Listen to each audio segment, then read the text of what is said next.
ভালো হয়ে যাবে, কারণ আমার মা দেশের মানুষকে ভালোবাসে, উনি মানুষের জন্য চিন্তা করেন।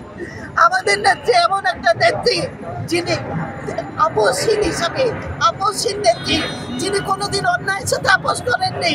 উনি যদি করতেন তাহলে উনি অনেক ভালো থাকতেন, অনেক ভালো জায়গায় থাকতেন, কিন্তু আমাদের নেত্রী আপোষ করেন নাই।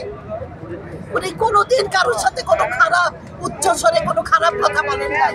আজ দেখেন সারা বিশ্বের মানুষ, শুধু বাংলাদেশের মানুষ না, আজ সারা বিশ্ব কাঁদতেছে, সারা বিশ্বের বিভিন্ন জায়গায় ম্যাডামের জন্য দোয়া হচ্ছে, আপনারা দেখতে পাচ্ছেন।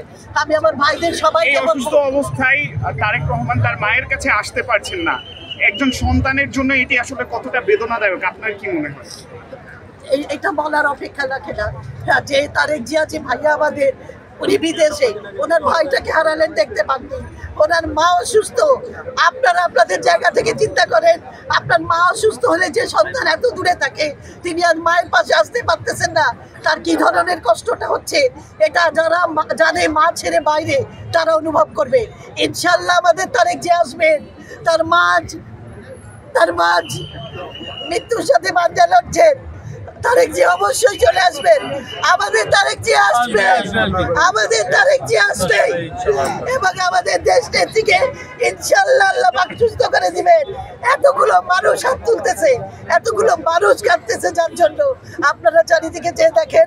আমি শুধু বলার জন্য বলতেছি না, আজ সবাইকে দেখেন, সারা বাংলাদেশ স্তব্ধ হয়ে গেছে, চারিদিকে একটা নিস্তব্ধতা।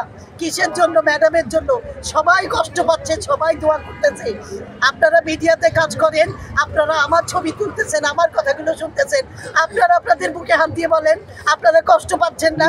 আপনারা তাকে দেখেননি, আপনারা এই নেত্রীকে দেখেননি কিভাবে ওনাকে ঘর ছাড়া করেছিল, ওনাকে মানসিক যন্ত্রণা দেওয়া হয়েছে, ওনাকে স্লো পয়জন দেওয়া হয়েছে, ওনাকে জেলের ভিতরে চিকিৎসা নিতে দেওয়া হয়নি। এই বিষয়ে কি বলবেন? এটা আমরা বলবো না, এটা সবাই বলবে।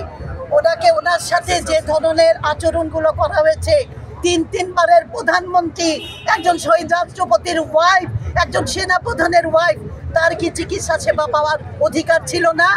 তার কি চিকিৎসা সেবার অধিকার পেল না?